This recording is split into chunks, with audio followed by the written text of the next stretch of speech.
आप देख रहे हैं हेरिटेज की कहानियाँ। तो चलिए कहानी की ओर बढ़ते हैं।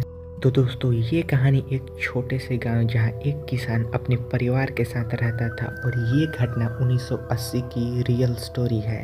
ये उस दशक की कहानियाँ थी जिसमें भूतों और प्रेतों की कहानियाँ उस समय के हिसाब से आम बातें थीं। यह किसान का नाम रघु था जो भूतों और प्रेतों में इतना बिलीव नहीं करता था। वो हमेशा की और रोज की तरह खेतों में आता, काम करता, शाम के अपने परिवार के साथ रहता खुशी खुशी। रघु मस्त रहने वाला व्यक्ति था, लेकिन एक रात की एक घटना उसकी जिंदगी हमेशा के लिए बदल दी। रघु हर रोज सुबह उठ के खेत में जाता, काम करता, शाम होते ही घर लौट के आ जाता।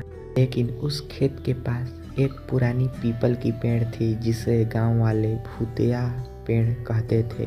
वहाँ ये मान्यता थी कि उस पेड़ पे एक सफेद साड़ी में चुड़ैल रहती है, लेकिन रघु इस बातों को विश्वास नहीं करता है। लेकिन गांव वालों का ये मान्यता था कि हमेशा वहाँ कुछ ना कुछ अनहोनी होती रहती, लेकिन इस पर रघु उतना ध्यान नहीं देता है और चला जाता है। रघु एक दिन अपने खेत में अपनी फसलों की सिंचाई कर रहा था। मोटर खराब होने के कारण रघु उसे ठीक करने के लिए उस रात देर रात तक उसी खेत में रुका रहता है। लेकिन उसे क्या पता था कि आज मेरे साथ क्या होने वाला है, क्योंकि उसकी पत्नी ने उसे मना किया था कि कुछ भी हो जाए उस खेत में आप नहीं रुकेंगे। लेकिन रघु उस रात मोटर ठीक करने के लिए अपने खेत में रुक जाता है।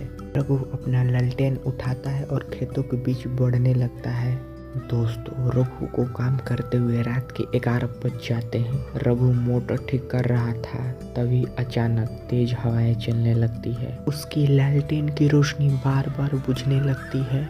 रघु ये सब सोच रहा होता है कि ये सब हवा के प्रभाव के कारण हो रहा है। लेकिन रघु के पास जो पीपल के पेड़ था उस पे से किसी की रोने की आवाज़ सुनाई देने लगी।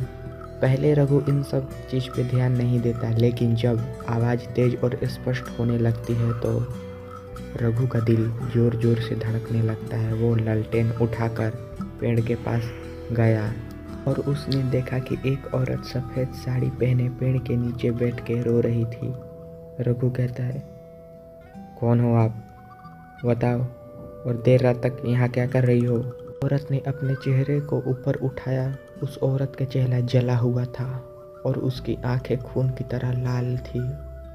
वह चीखते हुए बोली, तू मेरे ज़मीन पर कब्जा किया है, यह मेरी आत्मा का आवास है, तू यहाँ से चला जा।